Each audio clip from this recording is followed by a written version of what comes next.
l'opinion publique ne témoigne plus du désintérêt envers l'Europe, mais carrément de l'hostilité.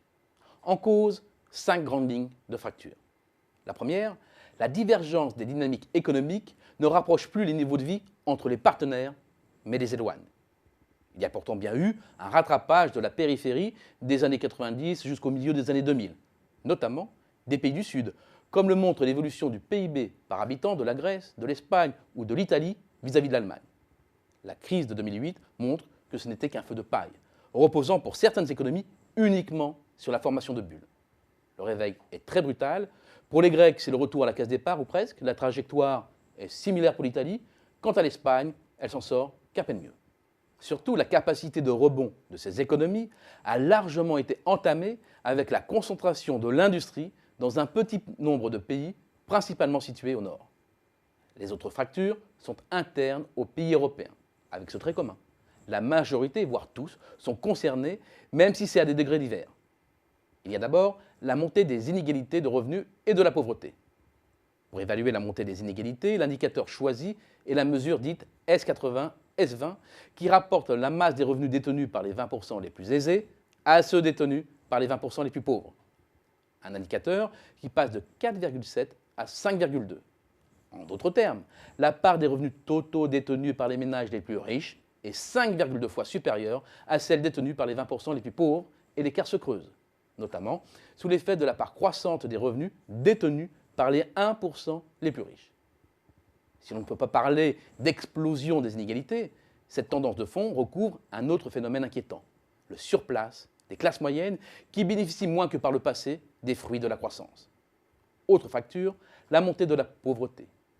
17,2% des Européens, soit plus de 86 millions de personnes, vivent sous le seuil de pauvreté, aide sociale comprise, si l'on retient le seuil à 60% du revenu médian national. C'est 5 millions de plus environ par rapport à 2006, en hausse de 6,4%. Il y a plus inquiétant encore. En retenant maintenant le seuil à 40% du niveau de vie médian national, c'est-à-dire en se focalisant sur la grande pauvreté. La progression est près de 2 fois plus rapide, en hausse de 11,5% sur la même période, soit l'équivalent de 3,2 millions de très pauvres supplémentaires.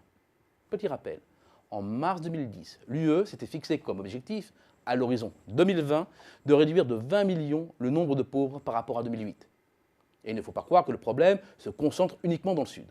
En Allemagne, malgré une économie beaucoup plus robuste que la moyenne européenne, le taux de pauvreté progresse dangereusement et atteint désormais 16,7% de la population, soit plus de 13 millions de personnes. C'est 1 million de plus depuis 2008. Et oui, l'Allemagne fabrique aussi des pauvres en masse. C'est la face obscure des mini-jobs, de la montée du temps partiel et des contrats temporaires. Une autre fracture territoriale est également apparue au fil du temps, celle qui coupe les territoires ruraux des grands centres urbains. Eurostat a estimé le PIB par région européenne en standard de pouvoir d'achat, c'est-à-dire en prenant en compte les écarts entre les niveaux de prix nationaux. Sans surprise, les régions les plus prospères sont celles qui s'articulent autour d'une grande ville. En tête de classement, le centre du Grand Londres, l'Inner London, où le PIB par habitant s'établit quasiment à 86 400 €. C'est 3,25 fois plus que la moyenne européenne qui pointe à 26 600 €. Viennent ensuite la région de Luxembourg, 68 500 €, et de Bruxelles, 55 100. En fait, parmi les 10 premières régions, 7 sont des régions capitales. Bien entendu, ce classement est biaisé du fait des flux pendulaires ou des nafteurs, c'est-à-dire des travailleurs qui exercent leur activité dans une région et qui vivent dans une autre. Cela gonfle artificiellement certains résultats, notamment celui de Londres. Mais l'important n'est pas là. C'est juste un marqueur de l'écart croissant entre le dynamisme des grandes métropoles et le reste du territoire. Comment s'étonner alors qu'une partie de la population se sente blousée et mise hors jeu au sein de chaque pays? Autre ligne de fracture, jeunes seniors. Premier témoin de ce divorce, le taux de chômage. Bien entendu, c'est structurel. Le taux de chômage des jeunes, ici les 20-24 ans, est plus élevé que celui des seniors, c'est-à-dire les 50-64 ans. En 2008, les taux correspondants sont respectivement de 13,9 et 5,5%. En 2015, les niveaux sont passés à 19,1 et 7,1%. En d'autres termes, l'écart entre les deux s'est creusé en valeur absolue comme en valeur relative. Et tous les indicateurs, notamment concernant la qualité des emplois, montrent un déclassement d'une partie de la jeunesse. Montée des inégalités, de la pauvreté, divergence de dynamique des niveaux de vie entre les pays, mais aussi au sein d'un même territoire, entre zones rurales et métropoles, entre les jeunes et les seniors, l'Europe est fracturée. Et pour beaucoup, elle n'est pas la solution, mais le problème.